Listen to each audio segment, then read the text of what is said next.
A bad onboarding experience does not mean you're bad at hiring, but it's also not their fault. It means that you're just a small business owner and you are learning in real freaking time. All right. I'm Rebecca Hay, and I've built a successful interior design business by trial and error, podcasts, online courses, and so many freaking books. Over the last decade, I've grown from an insecure student to having false starts to careers, and now I'm finally in the place where I want to be. Throughout my journey, it's been pretty obvious that I'm passionate about business and helping other entrepreneurs do the same. Each week, I'll share tangible takeaways from my own experience and the experiences of other badass women to help you build your confidence and change your business. Hey, it's Rebecca, and you are listening to Resilient by Design. Okay, I want to start with a question. Think about a time that you hired someone, maybe a junior designer, maybe an admin, maybe a VA, and just, it didn't work out. They didn't last, or maybe they lasted, but it was clunky, and you were frustrated. They were probably frustrated too. Guys, this has happened to me more times than I would like to admit. Now, here's the real question. Was it them or was it you? And listen, this isn't about blame, but I will tell you something honestly. For years, I assumed it was the hire. And more often than I truly would like to admit, it really wasn't their fault. It was my onboarding process, or let's be honest, the lack of onboarding for that new hire. Even if they weren't full-time, you still need to have a process. So today, we're going to talk about how to actually set up a new hire for success, because finding the right person is unfortunately only half the job. This episode is not meant to scare you. This episode is meant to give you a tangible tool that you can use to apply when you start to look for some help. Okay. If you've been following along, you've also heard me talk about virtual assistants and delegation. You know, what you can outsource, what to hire, how to know when you're ready. Today, I'm going to go one layer deeper, because a lot of designers I talk to, and I've been in calls with designers lately, as designers have been applying to join my new program, Designer's Room, every single designer gets a call with someone from my team. Sometimes it's me. And most of the designers I'm speaking to have already made some kind of hire, but then oftentimes that hire didn't work out. And they assume they've made a mistake, or they're not cut out for this. They don't want to lead a team. They don't want to manage. They don't want to hire. They're just going to do it all themselves. That's not the answer, guys. So they just probably skipped this step. So here's what I see all the time. We obsess over the hiring decision, the interview, try to find somebody. Do I need someone? What should that person do? We stress about the payroll. How much is it going to cost? We second guess ourselves. And then we find someone and that person starts. We hand them over with some logins, maybe a Google Drive folder, maybe you don't even have a really super clear job description. So on day one, they're not even really sure what they're going to be helping you with. And if you're anything like me, you say something like, okay, here's what I need your help with today. Or let's see what you've got, go. And then we're surprised when it doesn't click. But think about it from their perspective. They just stepped into a business that lives almost entirely in your head, your systems, your preferences, your how we do things around here. Most of it's not written down. And these new hires don't know what success actually looks like. They don't know what your expectation is. They're guessing most of the time. And honestly, let's be honest, you probably are too. That's not an onboarding gap. That is an onboarding chasm. Chasm? I don't know. It's super common in a small business not to have an onboarding process. You are desperate for the help, you get the help, and people are thrown into the deep end. But the reality is, and the good news is, that you can fix this easily and simply. You don't need to hire HR. You don't need corporate training. You just need a little bit of clarity. So I used to think onboarding was paperwork. And I want to tell you now what the difference is. Because what good onboarding actually does is more than just a bunch of papers for people to sign.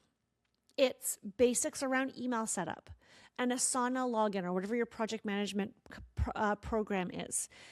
You got to show them where the samples are, right? Like that's logistics.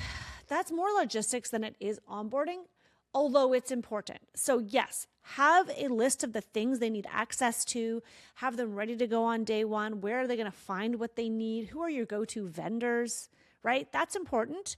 But the real onboarding is going to do three things. So listen up. If you're multitasking, come back to me.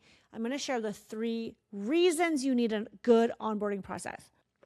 First, it creates a trial period. This is really important because half the time when we're hiring, we don't actually know if it's the right fit. Most of us are not doing our due diligence in the hiring process. We're not interviewing lots of different people. We get someone who replies and we're like, yeah, you look good. I got you. I need someone to start right away. Or it's a friend of a friend, or it's someone you know. And that's okay. But then you need to make sure you have a structured 30, 60, 90-day onboarding plan so that both of you can evaluate if it's the right fit. Not emotional, right? Not based on vibes, although those are really important. I'm going to say trusting your intuition is everything. But also you want it to be documented on paper so that you can actually base it on actual performance. Number 2, it defines success clearly. Not help with client communications, actual tasks, actual deadlines, and actual measurables. It's documented. You know by the end of 30 days what they need to have learned or accomplished. They know too. And if there's a disconnect, you talk about it. They know at the end of the 60-day period what they need to be on top of, learn, be responsible for. Most designers skip this step completely. We don't want to slow down to plan it and get it all set up because we're too freaking busy wearing a million hats. But you need to have a clear success path for this new hire, even if they are just part-time help. And then what happens when we skip this and we just throw people into the deep end? We get frustrated and we say things like, well, she should have known. I can't believe she made that mistake. How does she not know by now? She doesn't know by now because you didn't lay it out for her so that she knew what she needed to learn. If it's not defined, it's not fair. And then number 3, your onboarding process will build confidence through support. We love to say, hit the ground running, right? But if we don't build in training time, we're just setting them up for failure. And we're setting you up for failure, and you're going to have to find somebody to rehire. When your onboarding is done well, something shifts, and you stop micromanaging, they stop guessing, and you both can breathe and relax. And that's when real delegation starts working, and that's when you step into leadership inside your firm. This is actually one of the 4 pillars that we focus on inside Designer's Room. It's about hiring and delegation, because I keep seeing the same pattern. Designers are ready to grow. They make the hire, and they don't have the structure to make it work. So we built it. I'm going to give you my 30, 60, 90-day onboarding process and walk you through how to use it inside Designer's Room. Here's the thing. One of the most practical tools that I use in my business to bring on a new hire, I learned from a coach. It's a 30, 60, 90-day onboarding plan, as I mentioned. And I know that sounds super corporate. And hold on, because that's what I thought at the beginning. And some of you who came from corporate are like, yeah, duh, I know about this. But just because you know about it, are you using it in your business? Stay with me here. It's not corporate fluff. This is clarity. There is a reason this exists. Before someone even starts, I want you to ask, what are the 3 wins we want by day 90? Not tasks, but wins, outcomes. Because when someone understands the outcome, their daily work has a bit of meaning. They can see the building blocks. The first 30 days is your foundation, right? This is the orientation. This is where they learn the systems, your communication style. They start to understand your clients. Stop expecting too much in the first 30 days. The first 30 days, that is one entire month, is not meant to overwhelm them. and it's not meant to be thrown into the deep end. This is something important. You need to have specific tasks, not vague tasks. You need to have specific tasks and specific outcomes. And if there's room for interpretation, then you just need to tighten it. So instead of help prep for client presentations, you could include something like draft the initial presentation, outline by Friday, include mood board slides and budget summary for X client by December 30th, whatever date, by January 3rd. Clarity will reduce friction and is also going to minimize all the questions that you get. Then we look at day 60. So we want to set outcomes for 60 days. This is confidence building. So the first 30 days are foundational. This is confidence building. So by 60 days, they should start owning more. And this is where feedback is going to be critical. And I'll be honest, I used to avoid giving feedback. I didn't like having one-on-ones. I didn't want to come across as negative. I didn't want to give constructive criticism. I didn't want people to think I didn't like them. You know the persona. But once it's on paper and you're intending to meet every 30 days in person or on Zoom, you have the platform to give feedback. And you tell them from day one, after 30 days, I'm going to give you feedback. It's not personal. It's growth. They know that it's coming. You know that you have to do it. So then actually do it and just be kind, be specific. And when everything's on paper and you're just referencing those tasks, there's nothing left up to interpretation. And then lastly, by day 90, that is when they should have ownership. So by 90 days, you want total ownership, not just completing tasks or spotting issues or suggesting improvements. You want them to be in charge of the thing you hired them to do so that you don't have to step in and do it yourself. And that's not going to happen magically. It happens because you build the foundation intentionally. And even if it's not perfect, you now have a framework. And guess what? Sometimes you get to 60 days and there's something that doesn't get accomplished. But you recognize, oh yeah, that's because client X needed all these other things. Okay, let's not forget that. Let's move that to the 90-day goal. And this is something that I walk you through in the template that I have. That's it. 30, 60, 90 days. It's super simple. It's super straightforward. My tip to you is that you have it pre-written before this person starts working with you, and then you walk them through it at the very beginning. You're like, here's at the end of 30 days, we're going to expect this, end of 60 this, and at the end of 90, you'll be prepared to do, to own, blah, blah, blah, blah, blah. You'll be in charge of, blah, blah, blah, blah, blah.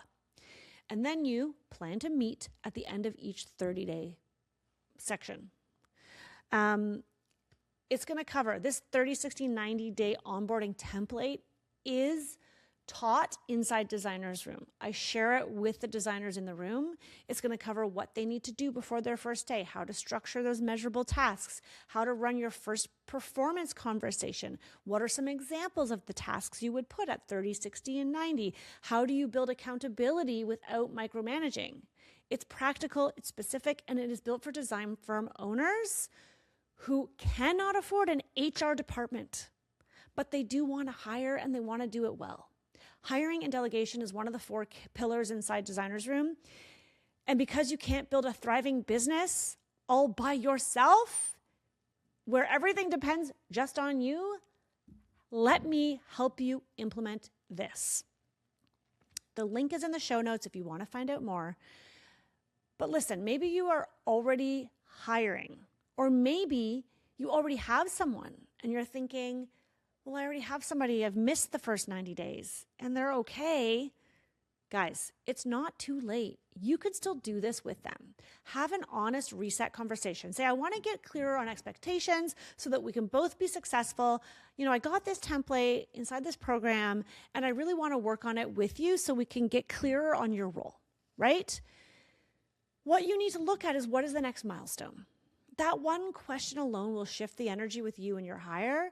And then you can start really acknowledging what's working with them and correct what isn't.